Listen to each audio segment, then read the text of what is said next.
We all have bad habits as humans. That also means that we have bad habits in different separate areas of our lives as well.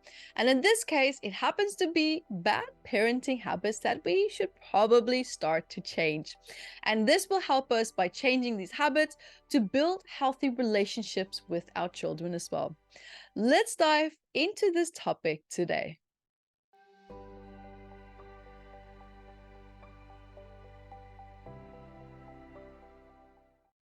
Hi, and welcome to today's topic. I'm really looking forward to tackling some bad habits that we might have as parents. So, guys, just for those of you who are new, my name is Evette Rose, and I'm so excited to be here with you today. And I am best known for having written this big book, which is Psychosomatics of Children. So if you're a parent, if you have kids, if you love working with kids, this is going to be a great resource to help you to understand the psychosomatic stress. It's a big book, the psychosomatic stress that your children might have in relation to maybe pain, tension, or even elements or psychological stress that they might experiencing. This book is very, very helpful. Your body is talking. Are you listening? In this case, for children, your ancestor is talking. Are you listening? And parents, I did not forget about you. Yes, we absolutely have also the adults version. So this one is for adults, 679 medical elements for adults and the psychosomatic stress of that for you. So if there's a little bit more that you want to learn about yourself or certain patterns or stress points that you might have, you don't quite know why it's there, this book is going to give you a lot of answers. You can find all my books at evettebooks.com or on Amazon.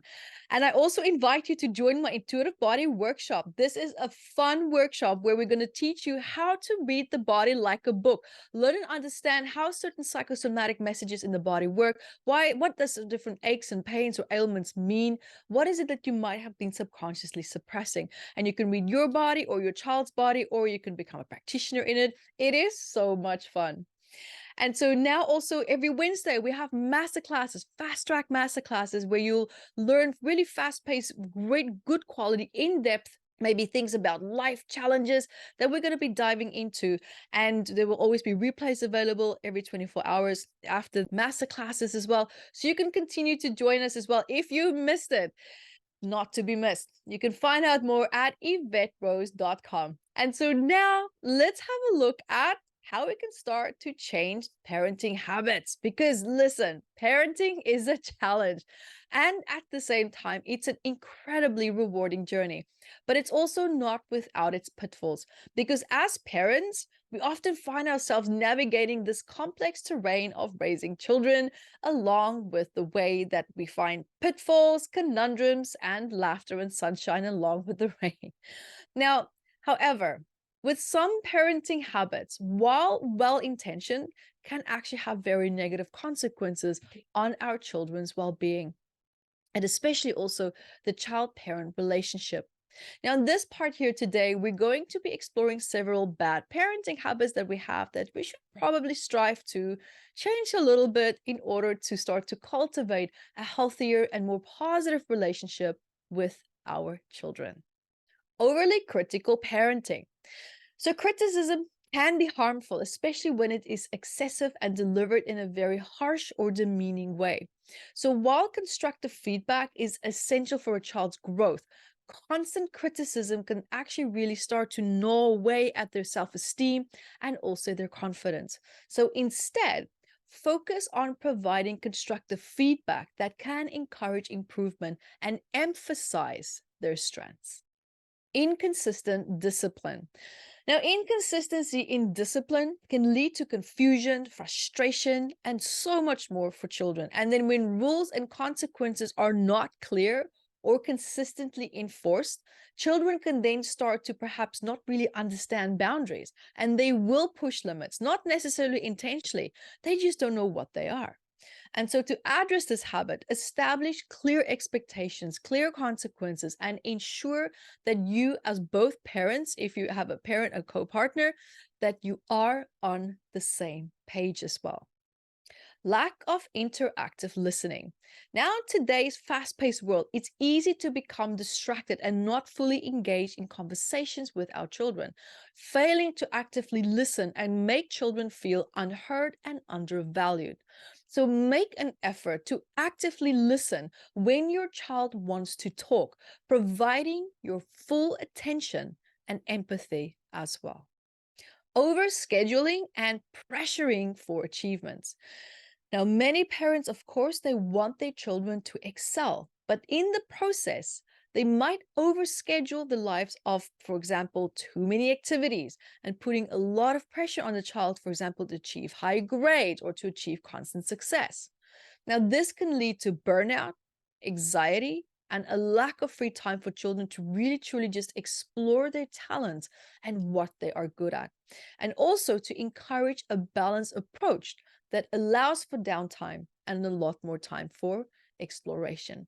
Because children have a natural, deep desire and need to explore because they have a deep sense of curiosity. And it's that deep sense of curiosity that helps them to learn and to grow and to expand their horizons as well. Modeling negative behavior. Now, children often learn by example. So, parents who engage in negative behaviors like yelling, sarcasm, or aggressive communication can now inadvertently teach this behavior to their children. So, be mindful of our own actions to also to strive to model behavior that we want our children to copy. Excessive screen time. Now, the digital age has brought about many, many challenges for parents, including managing screen time. So, this can have adverse effects on children's physical and also mental health. So, set limits on screen time and encourage alternative activities such as outdoor play, reading, or also creative pursuits. Ignoring emotional needs. Children have emotional needs that require attention and also nurturing. So, ignoring or dismissing their emotions can lead to feelings of insecurity and emotional distress. So, by being attuned to your child's feelings, validate their emotions and also provide a safe space for them to express themselves. Using guilt or manipulation. So, some parents resort to guilt tripping manipulation to get their children to comply with their wishes. And these tactics can actually damage a parent and child relationship and create resentment. So, instead, communicate openly, negotiate when possible, and avoid guilt as a tool for control. Overprotectiveness. Now, while it's natural to want to protect your child from harm, overprotectiveness can actually hinder their independence and also their self confidence. So, allow your child age appropriate anatomy and also opportunities to learn from their experiences, even if it means encountering maybe some challenges along the way. It's not always a bad thing. Comparing siblings or peers.